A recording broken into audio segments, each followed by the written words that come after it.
নমস্কাৰ অনু একাডেমিলৈ আপোনালোক সকলোকে স্বাগতম জনাইছো আমি আলোচনা কৰি আছিলো বিভিন্ন পৰীক্ষাত ইতিমধ্যে আহি যোৱা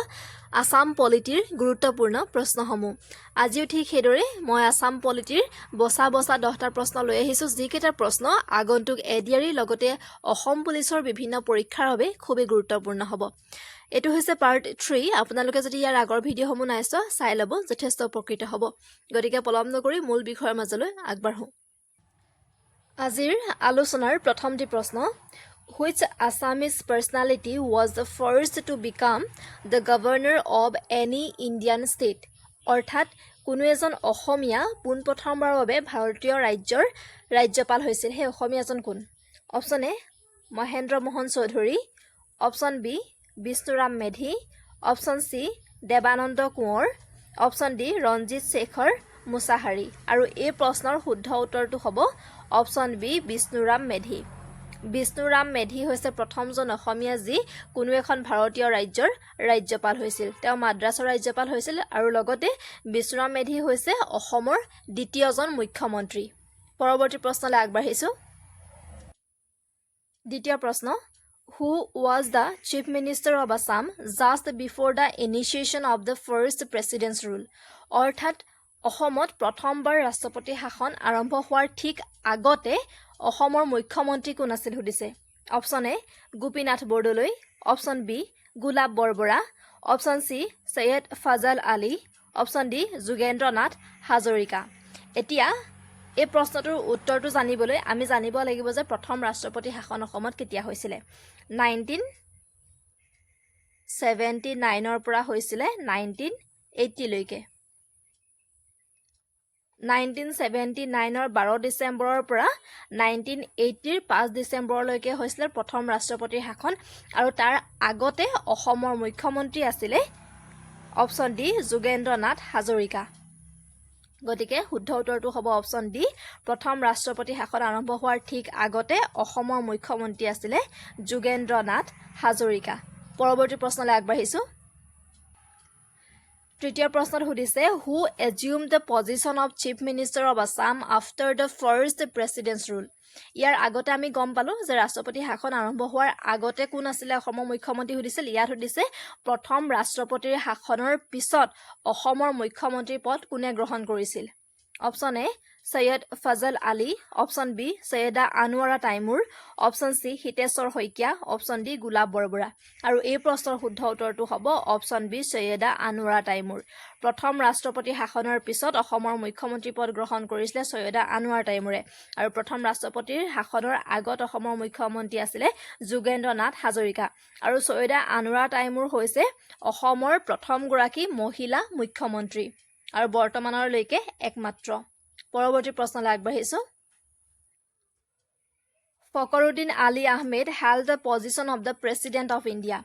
অৰ্থাৎ Fakhruddin Ali Ahmed ভাৰতৰ কিমানতম ৰাষ্ট্ৰপতি পদত অধিষ্ঠিত হৈছিল কিমানতম আছিল option A 3rd option B 4th option C 5th option D 6th আৰু এই প্ৰশ্নৰ শুদ্ধ উত্তৰটো হ'ব option C 5th Fakhruddin Ali Ahmed ভাৰতৰ পঞ্চমজন ৰাষ্ট্ৰপতি আছিল তেওঁ 1974 ৰ পৰা 1977 লৈকে তেওঁ ভাৰতৰ ৰাষ্ট্ৰপতি পদত অধিষ্ঠিত হৈছিল আৰু তেওঁ হৈছে অসমৰ প্ৰথমজন ব্যক্তি যি ভাৰতৰ সৰ্বোচ্চ পদ ৰাষ্ট্ৰপতি পদত অধিষ্ঠিত হ'বলৈ সক্ষম হৈছিল পৰৱৰ্তী প্ৰশ্নলৈ আগবাঢ়িছো Fakhruddin Ali Ahmed was the president of India to die in office অৰ্থাৎ Fakhruddin Ali Ahmed আছিল ভাৰতৰ ৰাষ্ট্ৰপতি পদত মৃত্যুবৰণ কৰা ৰাষ্ট্ৰপতিৰ পদত থকা অৱস্থাত তেওঁ মৃত্যুবৰণ কৰিছিল তেওঁ কিমানতম আছিল option A 1st option B 2nd option C 3rd option D none of this আৰু এই প্ৰশ্নৰ শুদ্ধ উত্তৰটো হ'ব অপচন বি 2nd অৰ্থাৎ ৰাষ্ট্ৰপতিৰ পদত থকা অৱস্থাতে মৃত্যুবৰণ কৰা তেওঁ দ্বিতীয়জন ৰাষ্ট্ৰপতি আছিল তেওঁৰ আগতে জাকিৰ হুছেইন তেওঁ আছিল ভাৰতৰ ৰাষ্ট্ৰপতি তেওঁ ৰাষ্ট্ৰপতি পদত থকা অৱস্থাতে তেওঁৰ মৃত্যু হৈছিল গতিকে তেওঁ হ'ব প্ৰথম আৰু ডাই ইন অফিস অৰ্থাৎ ৰাষ্ট্ৰপতি পদত কাৰ্যকাল কৰি থকা অৱস্থাতে মৃত্যুবৰণ কৰা দ্বিতীয়জন হ'ব Fakhruddin Ali Ahmed পৰৱৰ্তী প্ৰশ্নলৈ আগবাঢ়িছো How many instances of president's rule were imposed in Assam অৰ্থাৎ অসমত বৰ্তমানলৈকে কিমান বাৰ ৰাষ্ট্ৰপতি শাসন জাপি দিয়া হৈছে কিমানবাৰ অসমত বৰ্তমানলৈকে ৰাষ্ট্ৰপতি শাসন হৈছে option A 1 option B 2 option C 3 option D 4 আৰু এই প্ৰশ্নৰ শুদ্ধ উত্তৰটো হ'ব অপশ্যন ডি 4 বৰ্তমানলৈকে অসমত 4বাৰ ৰাষ্ট্ৰপতিৰ শাসন হৈছে পৰৱৰ্তী প্ৰশ্নলৈ আগবাঢ়িছো When was the second president's rule declared in Assam? অৰ্থাৎ অসমত দ্বিতীয় ৰাষ্ট্ৰপতিৰ শাসন কেতিয়া ঘোষণা কৰা হৈছিল অপশ্যন এ 30 জুন 1981 অপশ্যন বি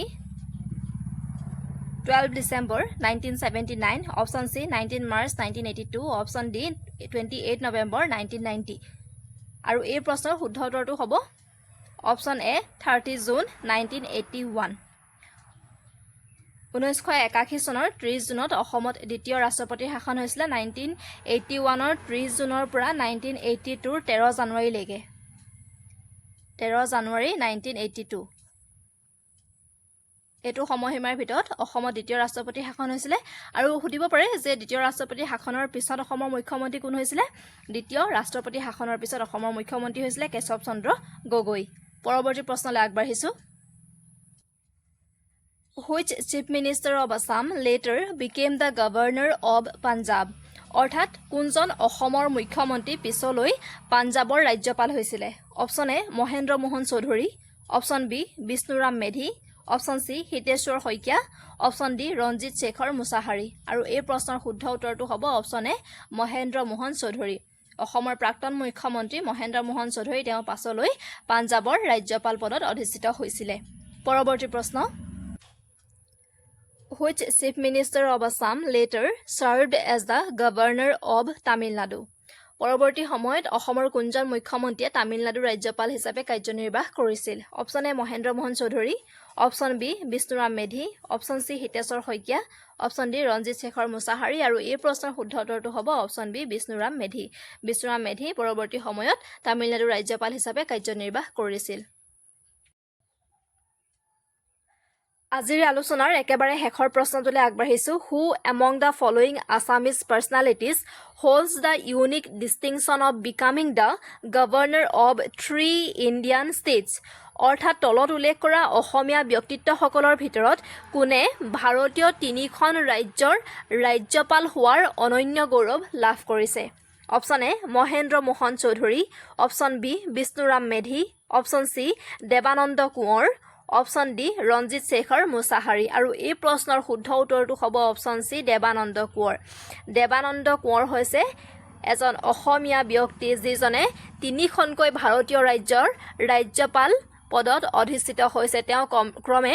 ত্ৰিপুৰা বিহাৰ আৰু ৱেষ্ট বেংগলৰ তেওঁ ৰাজ্যপাল আছিলে গতিকে খুবেই গুৰুত্বপূৰ্ণ আজিৰ আলোচনা ইমানতে সামৰিছো আজিৰ আলোচনাত আমি খুবেই গুৰুত্বপূৰ্ণ আসাম পলিটিৰ মুঠ 10টা প্ৰশ্ন আলোচনা কৰিলো আপোনালোকে কমেন্ট কৰি জনাবচোন এই আলোচনাৰ জৰিয়তে আপোনালোক উপকৃত হ'ব পাৰিছে নাই আৰু ভিডিওটো যদি ভাল পাইছে অনুগ্ৰহ কৰি লাইক শেয়াৰ আৰু কমেন্ট কৰি দিব আৰু এতিয়ালৈকে যদি আমাৰ চেনেলটো সাবস্ক্ৰাইব কৰা নাই সাবস্ক্ৰাইব কৰি দিব ধন্যবাদ